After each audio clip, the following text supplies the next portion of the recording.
So while I was screaming, it covered my mouth, and in that process, he didn't know that his hands were already on my neck. So I was already choking, and he had to quickly do the dirty work he wanted to do because he knew that his hands were already slipping to my neck, and of course, my mouth would be wide open. So with the other hand, he covered my mouth, one hand on my neck, and so he forced himself into me, and I knew that I was screaming, but I couldn't hear myself scream. That she was like, I've gone to play. And when she said I've gone to play, I looked at her like I should get a knife and stab her because I was like, are you so fucking blind? Like, was this how I left the house? I was talking like I was waging war in my mind. Hello everyone, welcome to another episode of Lolo's Diary. My name is Lolo Cynthia, but I'm not alone on this episode. We're going to be talking about something very, very important, very delicate, sometimes controversial. I have with me here Miss Dolapo. She will be sharing her story with us. I don't want to give too much details because I want you to stay tuned and listen to this conversation. Yeah. Okay, Miss Dolapo, you were very, very open about your emotional turmoil and some of the challenges that you faced due to the sexual assault that you experienced growing up. Would you like to share a bit more about your story before we start talking about this? Do I start from the middle or the top? Or Start right from where you're comfortable. Okay. Everything all started when I was about 5, going to 6. So that was my first sexual violence experience. But before then, thinking back now, off and on, a couple of years, like 3-5 years now, I've come to realize that it started long before then. I could remember in bleak memories of so-called tenants of my grandma then, putting my hands on their penises, and they were all Igbo occupants. So to me it was very, very disgusting, but at the same time I was just too young to understand what it meant, to put my hand on a male, genitalia, and I found it quite offensive. And sometimes, and when they put my hands there, I just remove my hands. But my first sexual violence experience, I can still remember his name, Donald. I was about 5 going to 6, and he should have been in his 30s or late 20s. And he was one of my grandma's tenants then. And then we were still living in Mushin. And you know how Mushin was way back then. That's like 20 something years ago. And it was, quite rough growing up in that kind of area. And that day, my grandmother wasn't around. My sister was sleeping in the room, and the way I was, growing up, I was free with everybody. I was the chatterbox of the house, always talking. And I grew very fond of all our tenants and those who rented shops from her, because we were treated like a family. My grandmother is so open. She's somebody who can cook for a whole street. So I grew up learning, how to share, from her, and how to treat people, because she always told us that when you do something good for someone, you get it in 100 folds back. And that day, he called me as usual.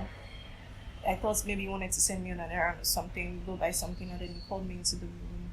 And the next thing, he was touching me all over. And I'm like, she should stop it, I wasn't comfortable because I was feeling very strange. Like, why would he be touching me? And when he put his hand down there, that was when I started screaming, and then he covered my mouth. So in the process of How old? 5? I was just 5 going to 6. I was almost 6. So while I was screaming, it covered my mouth, and in that process, he didn't know that his hands were already on my neck. So I was already choking, and he had to quickly do the dirty work he wanted to do because he knew that his hands were already slipping to my neck, and of course, my mouth would be wide open. So with the other hand, he covered my mouth, one hand on my neck, and so he forced himself into me, and I knew that I was screaming, but I couldn't hear myself scream. And it stopped all of a sudden. I don't know, maybe it came, I don't know, I can't remember vividly, but I felt very soiled down there. And he started pacifying me, rushed out, and the next thing I could recollect was he came with a bottle of drink, and he said I should quickly drink it, that I shouldn't shout. But I kept crying. But I still could not understand what just went, what just went down. My mind was like everywhere. I was like, okay, he did something now. I'm in pain. Is it good? Is it bad? there was just this conflict. And so I went inside, and my grandmother saw me when she came back, with the old blood. She was like, She said it in Yoruba that Eje blood tireje. And I now started telling her in bits and pieces what I could remember, because I was already becoming traumatized from what happened. And I started telling her in bits and pieces, and then she just covered my mouth and said, I shouldn't tell anybody. And I don't know if you've seen Scandals. Kerry Washington is the lead actress there. My grandmother is a fixer. If anything happens in that house, she's at the center of everything. She holds it. She can take a secret to her grave. That was the way my grandmother was, and she indeed took it to her grave. So I grew up knowing that silence was the way forward for victims, survivors of gender-based violence. You don't talk about it because the social misconception of they would stigmatize you, your whole family, you drag them into the mud, or you are going to be labeled as wayward girl from this wayward family, this is what they do. Don't mind that she must have actually lied against me. She said a whole lot of things, and I was still confused. But when my grandmother says, stop this, you need to obey her, she was like a constituted authority in my house then. And I said, okay, fine, I wasn't going to tell anybody. And she cleaned me up. I took a very warm shower that day, because I can remember vividly that it was warm, because I don't bathe with hot water. I react to hot water. But that day it was warm. She forced me to take a warm bath, and then I slept. She never told my mom. What was your mom? My mom then, she was working in a bank. Then when it was a co-international bank, before it turned to Sky Bank, way back then. And most times the banking job took her away from us. My sister and I wouldn't see her often. Sometimes she'd be out of the house before we woke up then, and then eventually maybe we would see her like weekends, like that, when we really get to see her. So she didn't tell my mom. She said, this is a secret, and it must die a secret. And so I didn't tell anybody. But I knew hatred started. I began to hate Donald. I never greeted him again. I was breathless. So the man that violated you was still living in your grandmother's compound? compound? His elder brother actually rented a shop from my grandmother. And your grandmother was aware that this was the man that violated you? Yes, she knew. I don't know, maybe she had some discussions with them, because what I could remember vividly was immediately after I told her, she went over there. But I never witnessed what must have happened. So I knew that I wasn't comfortable living where I was living again. So I started inciting my dad to come take me. Okay, so let me just put it straight. I come from a broken home. My parents are not together as far as I can remember. Yeah, they've never been together. So I started putting pressure on my dad to come take me away from there. I wanted to go live with him. And my mom was like, why would you just all of a sudden wake up and say you want to go live with your dad? This, that. But I had so much consumed hatred and anger, and I couldn't, let it out. I couldn't, voice out to anybody because I was still too young, but I was super smart. So I told my dad, okay, let me just come and stay with you. My dad now said, okay, come and spend the holiday with me. And I didn't even know he had plans as well. I didn't know he wanted. Yes, I didn't know he wanted to take me away from my mom. Okay. So eventually, when I got to his place, I just saw uniform, and he said, "Oh, I'm starting off school with him." And so for like a year plus, I was living with my dad my whole life. So you were 6-7 years old. Yeah, 6-7. Yeah. So I can remember when I got to my dad's place. Then that was when I started getting exposed to what it meant to have sex, what it meant to have a boyfriend, because that was another rough part around Yanopaja. I don't know, I've lived in so many terrible places. And I remember then there's this girl, Ola. Ola was way mature than me. She was 13 when I was about 7. Okay. And she would tell me about what she and her boyfriend would do, and I'm like, I was like, are you not too young? I was always telling her that, are you not too young? Like, it's wrong. Like, I knew it was wrong.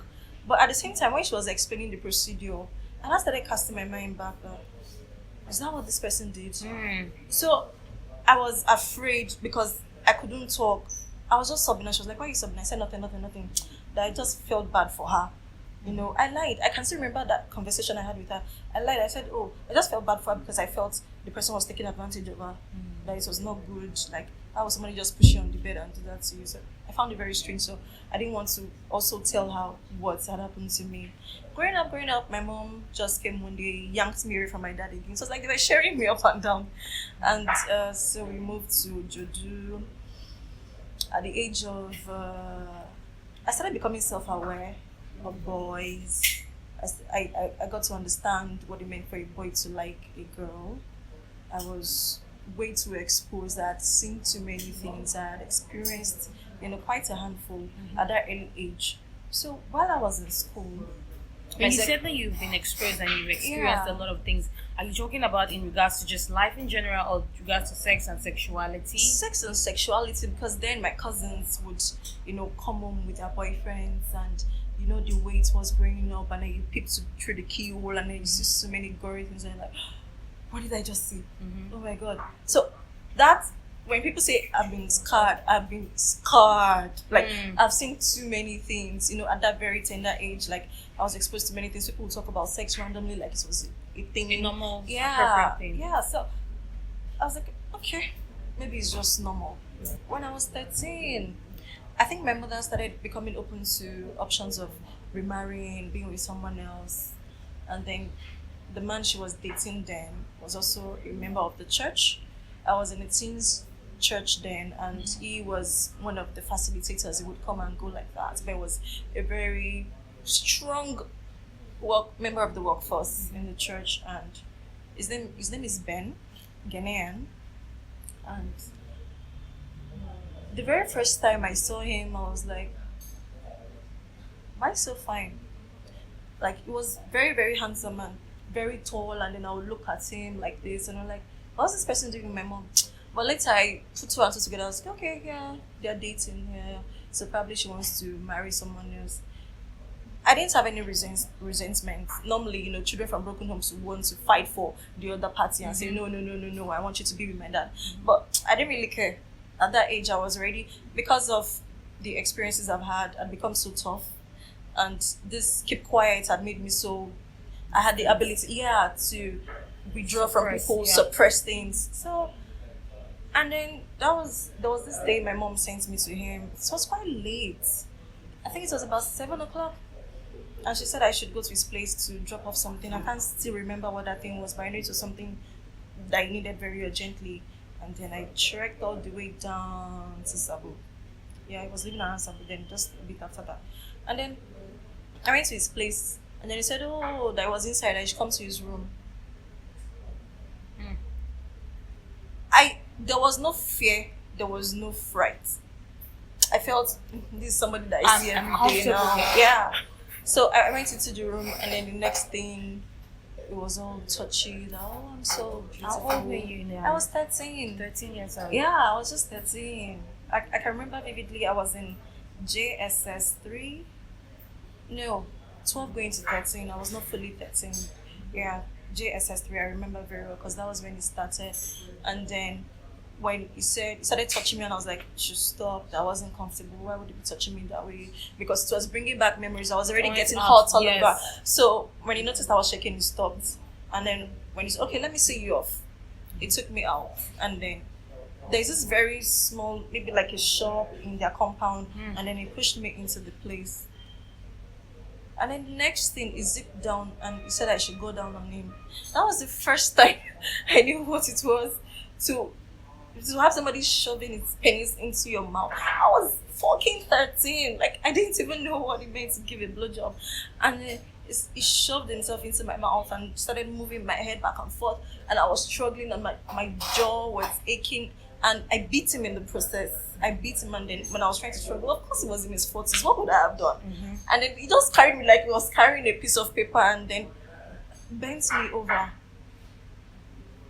When people talk about their sexual experiences, sometimes I'm like, oh, that's so nice, oh, it's so much fun.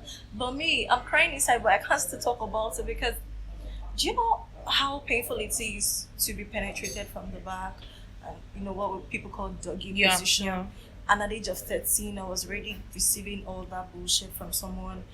I screamed, and I could feel all the nerves in my body rise. Like, I was screaming so much that I was shaking. It got to a point that I fell, and then because I could remember that there was so much sand in my mouth.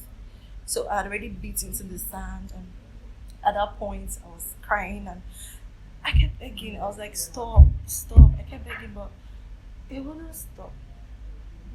And so I said, while I was on my way home, I was like, am I cursed? Like, okay. The first time it was somebody that normally everybody plays with, somebody that was an occupant, and the next one is somebody who is going to get married to my mom.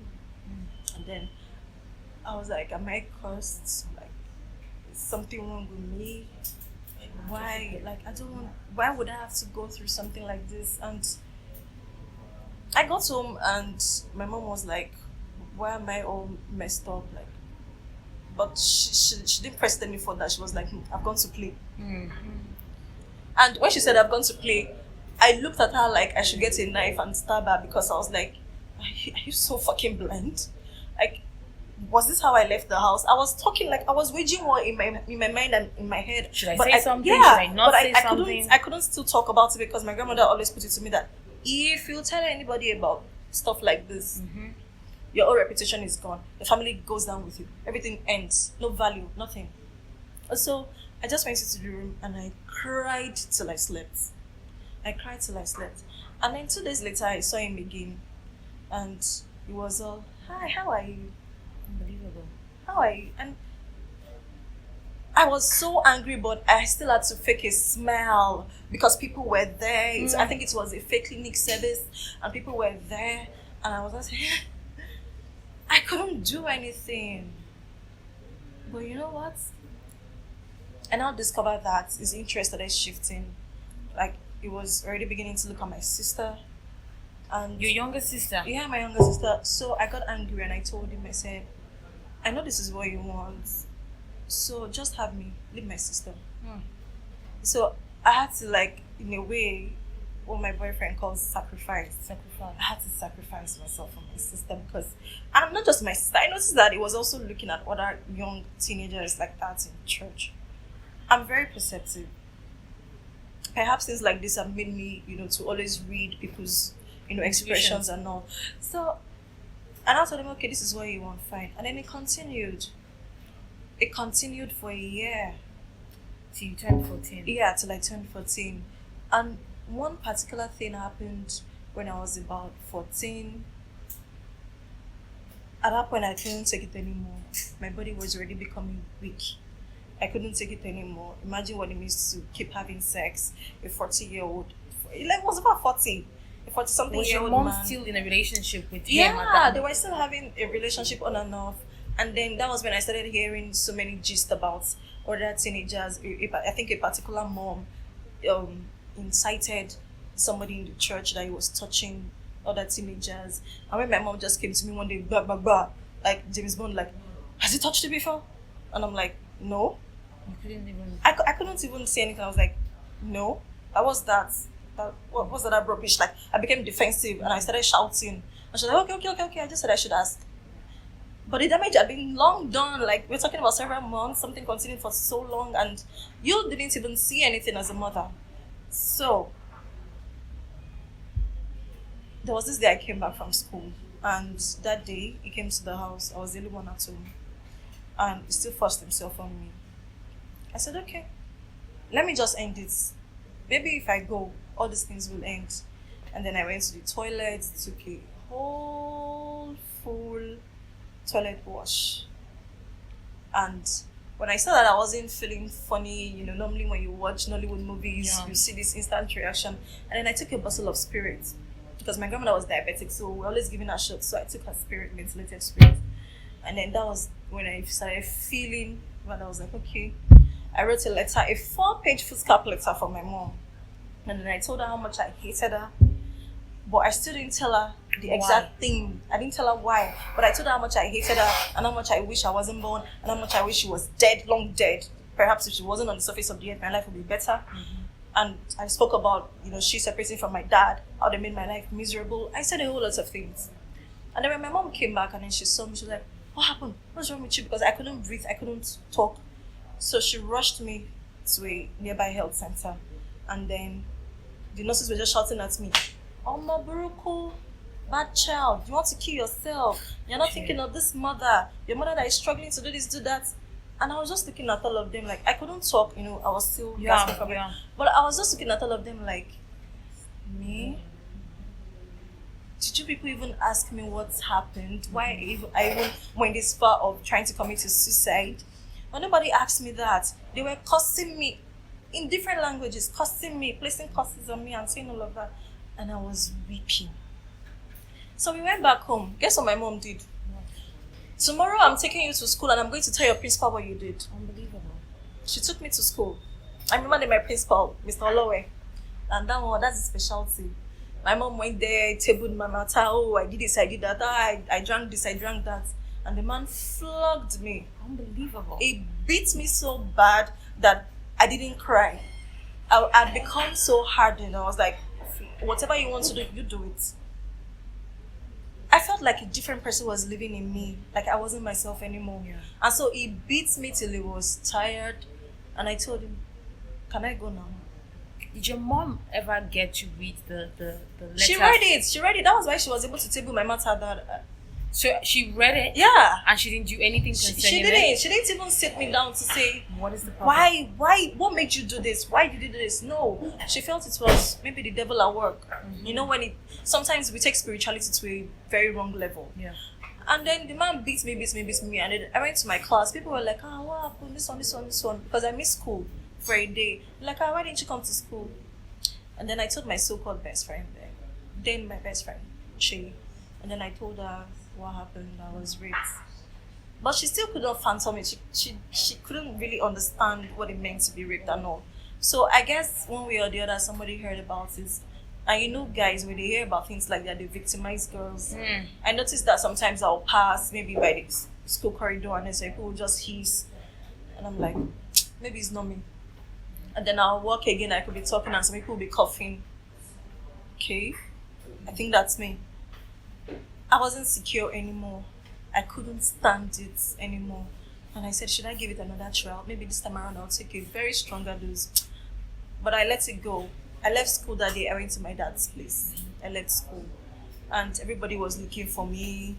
The principal told my mom that I'm not reported to school. My mom started calling people. Then she now called my dad. My dad said I was in his place. Why did you go to your father's place? What is this? They're becoming so stubborn. I don't even know where you're from. I don't know what I've done to deserve this. And in my mind I was like, wow, me? Okay, no problem. So it was just like that. The trend was like that. And afterwards, when I started getting to let go of the hurt and pain, I became open to relationships. And how did you let go? Because we need to talk about I didn't fully let go. Oh, it wasn't easy. Mm-hmm. As at last year, I still had nightmares. So like what I meant by letting go is, trying to free the old hatred and anger.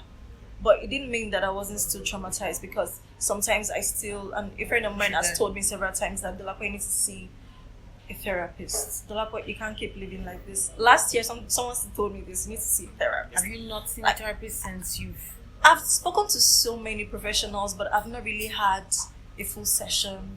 It's just this touch and go. I know I should, Lolo. Like, it's crazy. Are you afraid to? I'm afraid to. You're afraid to? I get it. Yeah, I get I'm afraid to. But funny enough, I counsel survivors of sexual violence, but we are usually the hardest to ourselves. I feel like, I'm strong. Oh, no, I can do that by myself. No, I'm good. But in the reality, I feel so bad because growing up, it really affected my sexuality. I always wanted it rough. Sometimes I would put, my then boyfriend's hand all over my neck and tell him to squeeze me so hard. I wanted to pain. reenact. Yeah, I always wanted to feel the pain. I even started having orgasms. It took years. Because that wasn't what I wanted. I just wanted to feel the pain. I wanted... Because it's something that a lot of people who have been sexually assaulted do. They try and re-victimize themselves. Exactly. So I was always punishing myself. Yes. It was like I kept on punishing myself on, and I didn't know how to work it out. Did you ever put yourself in a position to reenact what happened so you can see if you can have a different reaction? Yes. Yeah. I did one time and I still couldn't fight it, and so I was like, couldn't you just look for a bottle? Couldn't you just pick a sharp object? Couldn't you just, even if it's a pen, and I stab him in the eye? But I'm like, these people were like times 4, times 5 of my age. What would I have done? I was like featherweight. I was skinny. Have you seen my throwback pictures? Oh my god. I'm big. I was super skinny. Most people wouldn't even they won't even believe that I can be as big as this. And I was like, no, stop it. It's not you. It's them. It was never your fault. It is them. And so that's why I tell people when I come across a survivor, a first time survivor, and then they're like, oh, it's their fault. I'm like, it is not your fault. Do you want to listen to my story? And then when I tell them my own story, they keep quiet. They're like, okay. So what can I do? And then I take them through these processes of you forgiving yourself first.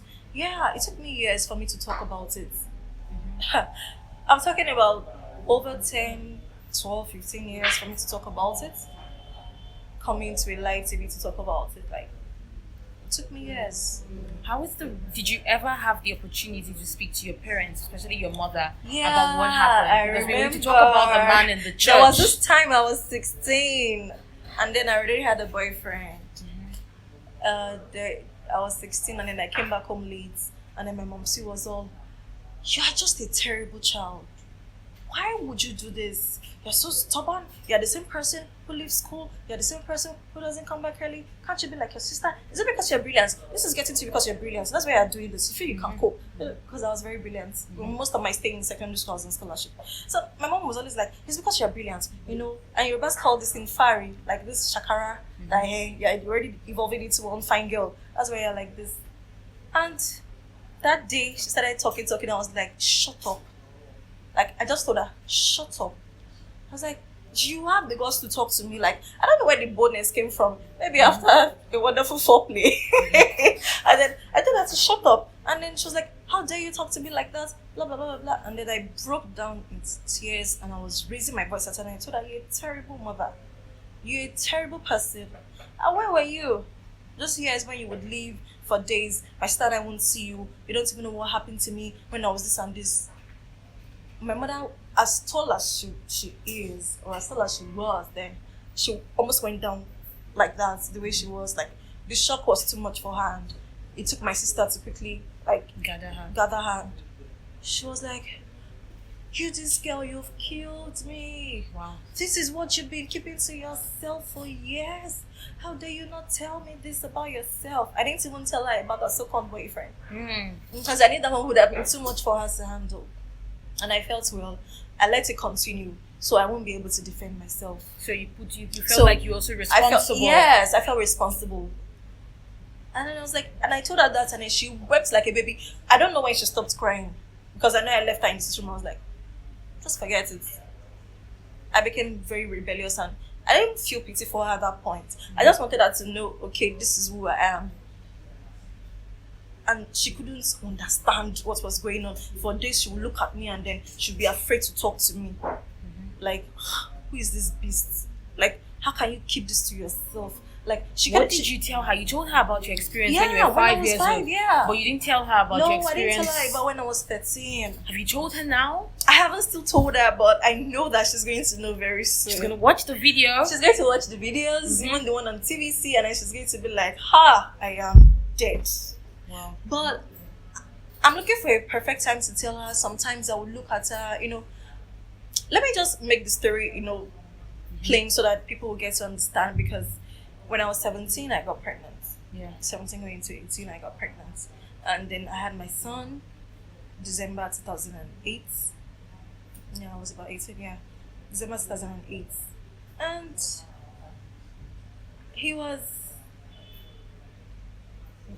it was crazy because my mother was like, this is the height of it. You finally killed us. You finally did it. Like, this is the height of it. Like, okay, you're satisfied now. What you've always been looking for. And having a child, it made me different. How different? It made me so different. I became extra mature. I grew up too fast. I grew up so fast, and I knew what it meant to protect one's child. Because I never wanted my son to be in that shoe, having to go through any neglect, any pain, because I realized that it's not just girls, even boys too. Because then growing up, I had stories of boys that they would gang rape in Queen's College, and it was terrible. So I knew that it could happen to boys too, but of course it wasn't common. So I was like, okay, I need to protect my child. I need to be a better mom. I need to go the extra mile to make sure that I maintain a solid relationship with my child. I was expecting a girl. Well, it's hard to be a boy, but it's fine. But at the same time, I still talk to. There's nothing I don't talk to my son about. He's just about 10 going to 11. And then most of his friends are girls. And I'm like, so who is the special girl? And then he tells me about the one he likes so much. But sometimes he gets so shy. He's like, no, they're all my friends.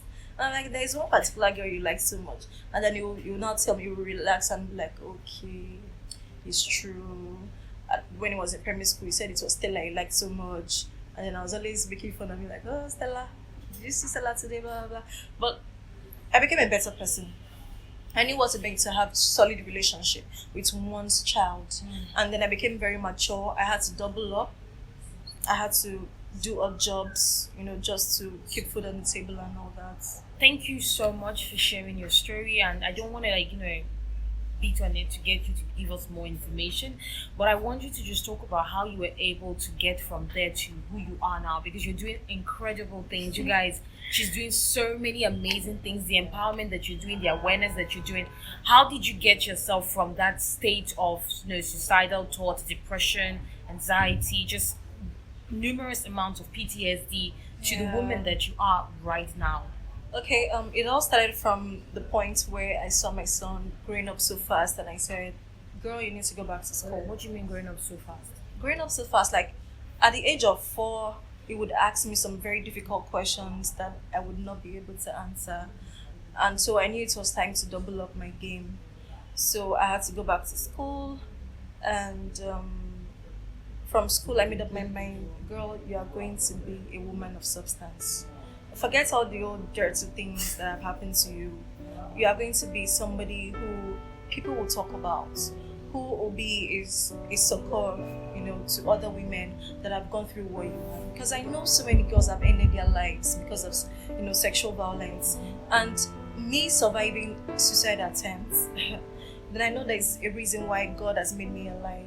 So, and I told God, I said, God, I don't know how you do it, but I know you are going to channel me through that path, that will be good enough for me to be a light to others in darkness. And so, University of Lagos was good. I started volunteering at Optimal Cancer Care Foundation, screen women for breast and cervical cancer, and I interacted with many sexual violence survivors like me, because there will be times that maybe one of the doctors will be screening the girls and then they will scream, and then Dr. Aya will just come, come, this is one of your people, please let me talk to her. And then through the counseling process we talk, and then I'll get to know that they were molested or they were actually violated, and then we get to talk about it, and then I make them relaxed, and then I screen them. They will tell me, okay, no, they trust me, screen me, then I'll screen them. But the unfortunate thing is most of them will turn out to be positive for HPV, because it's tied to sexual intercourse. So I'll still have to take them through that process of counseling again, that okay, you just tested positive, you don't have cervical cancer, you need to do a treatment, and then it continued like that. And then I got to Advocacy Health Initiative. That was my final year in school, and that was where the development work really started. And I said, okay, I told them boldly, I'm a survivor of sexual violence, and I would like to do this, do that, and work in this field. And it started for me, and since then I've been an advocate, been advocating for a total eradication of this, because it's a menace. It's a menace. Yeah. And so many people can't talk because of stigmatization. And then I started, raising awareness about it, talking about it. And most people will be like, please, can you just tell us your story? And I'm like, I don't think I'm ready. Because sometimes I feel like I would shed tears, like I was about shedding tears, but I was like, I want to be strong, I want to be a better person. And so it continued like that. So there was this particular day where I was on the field, and then I met a girl that had been sexually assaulted, and it turned out that she also had other complications. And so I became radical, like, what the fuck is all this? Like, it has to stop. It's crazy. Okay, it's crazy. I could put my own shit together, but these people they can't. They don't have the kind of strength I had. We're all different. So it continued like that, and since then, I haven't gotten cracked. weak. Yeah, I haven't cracked, and I'm not even getting weaker. Rather, I'm getting stronger, and I'm branching into other, gender-based violence fields. And you make me I'm so sad and I'm so sorry for what you went through. But it's actually not your fault. That's why I'm sorry for what you went through. It's not my fault, but I'm sorry that you experienced that, especially as a young girl and as a child, and some of the children. It breaks my heart that so many children are going through that. But to see the woman that you are now, do you think like that 13-year-old girl would have ever imagined? I never. Because it's like such a contrast. Are you sure that this is who I am? I never. Because sometimes when I think about the fact that I'd, tried taking my own life, I never. Yeah. Thank you so much. I thank God for everything I am right now is just God. I thank God because there's a purpose, and until you fulfill that purpose, you're not going anywhere. So that's just it.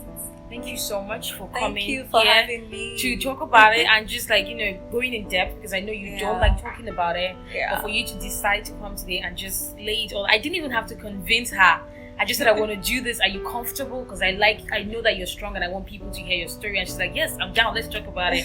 And I did not expect this. So thank you so much. Thank you for having me. But I have one request. Okay, I would really, really like, because I want you to say it on camera. Okay. I would really, really like for you to promise me that when you leave here, you're going to go for a session. I don't want to force you. Oh my God. But I know that you need blackmail. It's not blackmail. And it's a live blackmail. Because no. Because you do it for others. Yeah, funny enough, it's so easy for us to think that we're stronger than we are. Has actually been on my neck, babes, we need to talk about it. Funny, he's the father of my child, so we came back together. Oh, that's nice. Yes, some stories do have a happy ending. That's nice. So, I can get you a free session. I can get you the doctor. Okay. I will do it. I'm down for it. I love it. Yeah. When you're ready, just tell me. I will tell the woman. I'll tell God, my psychologist. People, she's blackmailing me. I'm not. I want you to come back on this platform and say, "Wow, therapy is amazing." Of course, I know therapy is amazing. I give it to people, but exactly, and you're so strong and you're so empowered right now. Imagine how much more empowered and strong and purposeful I'll do that. You would be. Thank you when you do your therapy. Yeah. Thank you so much for coming on this platform. I don't have a conclusion. Everything she said, it's parents. I just need you to be very aware, to take the happiness and the safety of your kids, to become knowledgeable about the fact that gender-based violence is everywhere. It's not just with a stranger in the bush that just jumps on your daughter. It can be your uncle, it can be your brother, it can be your neighbor. So just know that it is not your daughter's fault or your child's fault, because people like to transfer the blame, and that's just a different conversation that we can talk about. But parents, please, you need to be aware, because children can't protect themselves. The adults are meant to be the ones to protect them, and it's sad when we live in a world where the child is the one protecting the themselves. child is the adult. Exactly. I had to become an adult. Exactly. And you lose your childhood throughout that process. Thank you so much. Thank you for having me. And I hope you guys learned a lot. I'm not going to say enjoyed. I hope you guys learned a lot from this conversation. But till next week, my name is Lolo Cynthia and this is Miss Dolapo, and we'll see you another time. Bye-bye. Thank you.